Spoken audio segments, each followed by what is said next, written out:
Test series के लिए मैं स्पेसिफिकली नहीं पढ़ता था। जो मैं एनसीईआरटी को बहुत कम रीड करता था बायो की। बैकलॉग कैसे कवर करें? मेरे सिली मिस्टेक्स कम हो गए और मेरा रिजल्ट भी इंप्रूव होने लग गया। फोटोजेनिक मेमोरी क्रिएट होती थी।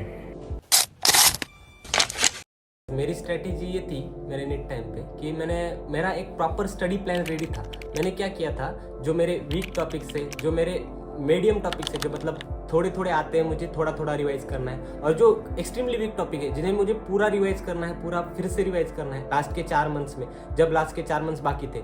तो मैंने क्या किया था, ये सारे टॉपिक्स अलग अलग कर लिए थे, और तब तक लास्ट के 4 मंथ मतलब वो टाइम पे हमारे लगभग वीकली 2 टेस्ट ऐसे चालू थे। टेस्ट सीरीज चालू हो गई थी, और उसके बाद हमारे बोर्ड्स एग्जाम भी थे, उसके बाद मॉक टेस्ट भी चालू होने वाले थे। तो एक प्रॉपर स्टडी प्लान मैंने रेडी किया था। जो वीक टॉपिक्स है, ऐसा टेस्ट सीरीज के लिए मैं स्पेसिफिकली नहीं पढ़ता था। जो वीक टॉपिक्स है उनको लेता था, उनमें से एक 3 से 4 टॉपिक हर टेस्ट के पहले मैं परफेक्ट करके जाता था, और उसके बाद वो टॉपिक ऐसे परफेक्ट करता था कि फिर से उनको पढ़ने के लिए उतना टाइम ना लगे, बस ऊपर से रिवाइज कर लिया और हो गया। इनिशियल डेज में मैं टेस्ट को ज़्यादा सीरियस नहीं लेता था। कोई टेस्ट स्किप कर देता था तो कोई देता था, और प्रॉपर एनालिसिस नहीं करता था, जिसकी वजह से मेरे जो मार्क्स थे वो कांस्टेंट रहते थे। लेकिन इसी चीज़ को लेके मैं एक बार एक टीचर के पास गया, फैकल्टी के पास गया। उन्होंने मुझे एक चीज़ बताई जिसको आप स्टार मार्किंग टेक्निक कहते हैं। जिस टेक्निक में आप क्वेश्चन को उनके रैंकिंग के बेसिस पे स्टार देते हो। जो क्वेश्चन मेरे को पहली बार स्ट्राइक नहीं हुआ उसको 1 स्टार देता था, जो क्वेश्चन फिर से नहीं हुआ उसको 2 स्टार, और जो क्वेश्चन सॉल्व ही नहीं हुआ उसको 3 स्टार मार्किंग देता था।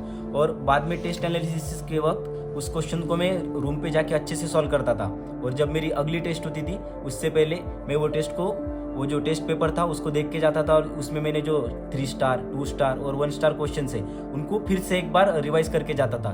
इससे मेरे सिली मिस्टेक्स कम हो गए और मेरा रिजल्ट भी इंप्रूव होने लग गया। एक चीज़ थी कि मैं रिवीजन के लिए पहले मैं बड़ी बड़ी बुक्स पढ़ता था, जिससे मेरी प्रॉपर रिवीजन नहीं हो पाती थी। लेकिन बाद में मैंने शॉर्ट नोट्स से रिवाइज करना चालू कर दिया था। शॉर्ट नोट्स से जल्दी भी रिवाइज हो जाता था, और वो ज़्यादा टाइम तक रिमेंबर कर सकता था। मैं एनसीईआरटी को बहुत कम रीड करता था बायो के लिए। तो आप एनसीईआरटी को बहुत ज़्यादा रीड करो, डायग्राम्स को रिवीजन करो, ज़्यादा से ज़्यादा मॉक टेस्ट दो, जिसकी वजह से आपकी ज़्यादा से ज़्यादा क्वेश्चन प्रैक्टिस होंगे। ऐसा लगेगा कि ये क्वेश्चन मैंने देखा है, कहा तो भी सॉल्व किया है, और उसका आपको अगर वो क्वेश्चन नहीं भी आता है तो उसका आपको ऑप्शन याद आएगा। सो बैकलॉग कैसे कवर करें? किसी का ज़्यादा बैकलॉग होगा, किसी का कम बैकलॉग होगा।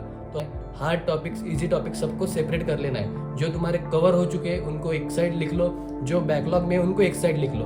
तुम्हारा इलेक्ट्रोस्टैटिक हो चुका है तो तुम वो 1 घंटे में कवर कर लोगे, लेकिन तुम्हारा करंट इलेक्ट्रिसिटी बचा हुआ है, तो तुमको क्या करना है, डेली 2 आवर्स बैकलॉग के लिए रखने हैं। उसमें तुम्हें करंट इलेक्ट्रिसिटी का सीरीज एंड पैरेलल कॉम्बिनेशन तुम्हारा नहीं हुआ है तो वो कर लेना है, लाइक पोटेंशियोमीटर कर लेना है। ये हाई वेटेज और इजी टॉपिक है। तो मेरा भी बैकलॉग था, तो मैं क्या करता था कि डेली स्टिकी नोट्स पे लिख के रखता था कि ये टॉपिक मुझे आज कवर करने हैं और इतना मेरा बैकलॉग है। वो भी मैं डेली साथ के साथ कवर करता रहता था।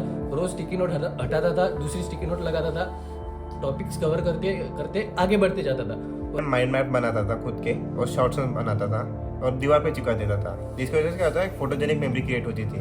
जब भी मेरे को टेस्ट होती थी तो मैं कहता सिर्फ कुत्ता देख के चला जाता, और वो मेरे को फोटो जब मैं एग्जाम में था वो याद आ जाता था। एक तो टेस्ट कैसे होते थे, मेरे क्लास में कुछ छोटे टेस्ट भी थे और मेजर टेस्ट थे। मैं छोटे टेस्ट कभी कभी स्किप कर देता था, पर ग्रैंड टेस्ट कभी मैंने मिस नहीं किए, क्योंकि उसमें एकदम प्रॉपर पता चलता कि मेरा कौन से टॉपिक वीक है, और डिसिप्लिन रखना है पढ़ाई में, और कंसिस्टेंसी रहनी चाहिए।